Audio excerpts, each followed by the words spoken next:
You killed my mother, my father. You're slave. You're weak. Have you noticed how all the recent Marvel TV shows feel like they're just bad? They all seem to be wandering and meandering slogs to get through, right?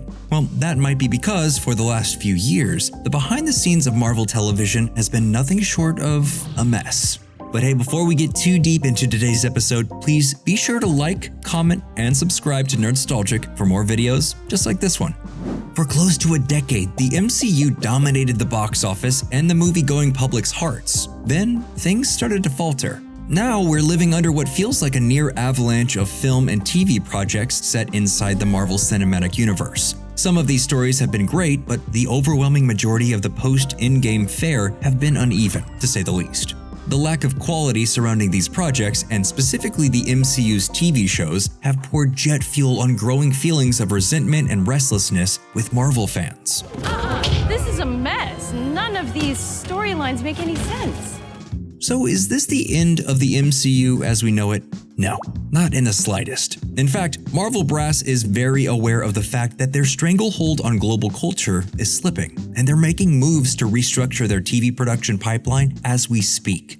For a little context, the Disney Plus era of the MCU might as well be considered Marvel TV 2.0 for all it bears in similarity to the original Netflix and ABC shows. Why is that? Well, because Marvel Television, a subsidiary of Marvel Studios, was literally created in 2010 to capitalize off of the success of the mainline MCU movies by ostensibly one man, Ike Perlmutter. Marvel Television is a brand new venture, and something that I'm extremely excited about.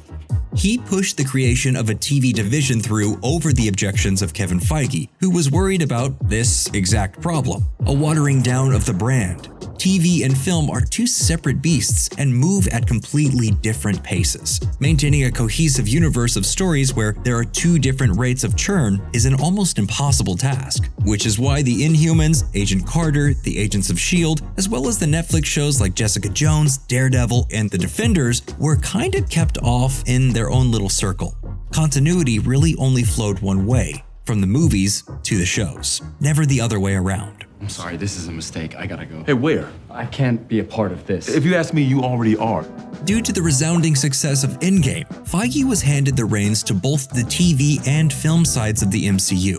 This was something that initially seemed like it was for the best. We would now get fully integrated TV and film characters. The originally announced slate of projects included both a Scarlet Witch TV show and a Falcon and Winter Soldier project. They also rapidly announced that the shows would take a more extended movie approach to story creation by building out these shows as miniseries as opposed to ongoing continuing narratives. This seemed like a smart way to stop the scope creep that Kevin Feige was originally worried about and debut with a splash.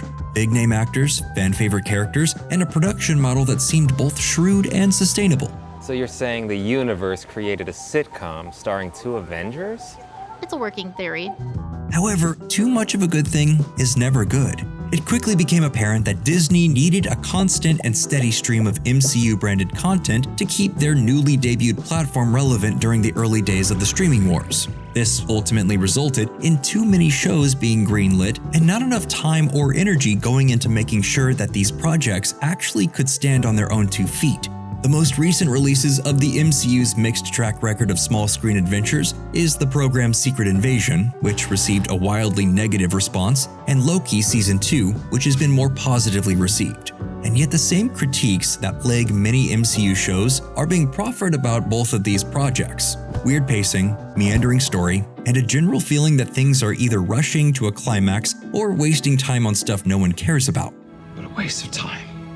In a recent article released by The Hollywood Reporter, we may have gotten a reason for those stylistic inconsistencies and almost universally consistent flaws. Marvel's production pipeline is drastically different from everyone else in Tinseltown. Marvel doesn't shoot pilots, they don't write show bibles, and they don't even hire showrunners. They basically just left the writer's room to construct the shows, almost without supervision in a traditional sense. Then they spent $150 million creating the shows episode by episode as if they were one extremely long film.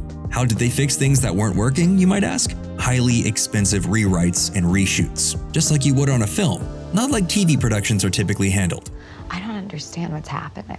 Why it's all falling apart and why I can't fix it. This method came to the fore during the production of the high-profile reboot of everyone's favorite superheroic blind lawyer, Daredevil, Born Again. As you'll remember, the writers and the actors' strike started in May and July respectively. Due to this work stoppage, Marvel execs reviewed the footage from Born Again and were not pleased with what they were seeing.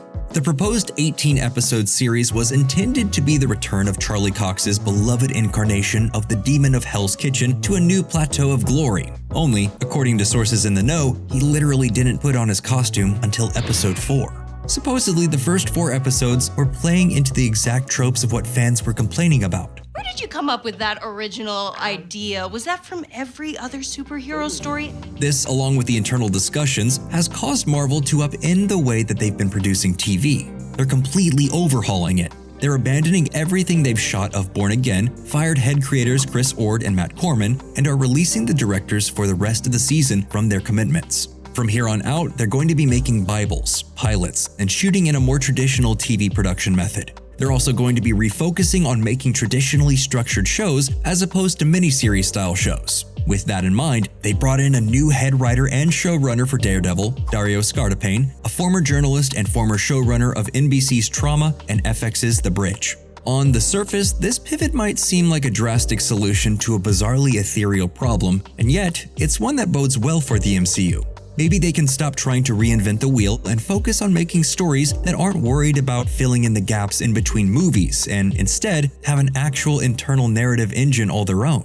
Sometimes it's okay to destroy something. If there's a hope that you can replace that thing with something better. What this signals over anything else is the fact that the people in charge of the MCU know they're slipping, and they're attempting to pivot back to what could work. Audiences are tired of the high-volume output, the films all feeling cookie-cutter, and many of the beloved and iconic characters having been retired. If Marvel were truly listening, they'd say, we're going to shut it down for a bit post-Secret Wars and eventually come back for more when the time is right. But that won't happen. There's just too much money on the line. Ultimately, the MCU isn't going anywhere anytime soon. So the important aspect of the revelation that even they know the TV side hasn't been working is that they're committed to trying to fix things. Let's just hope that in frantically attempting to mend things, they don't make everything worse, like greenlighting more Moon Knight.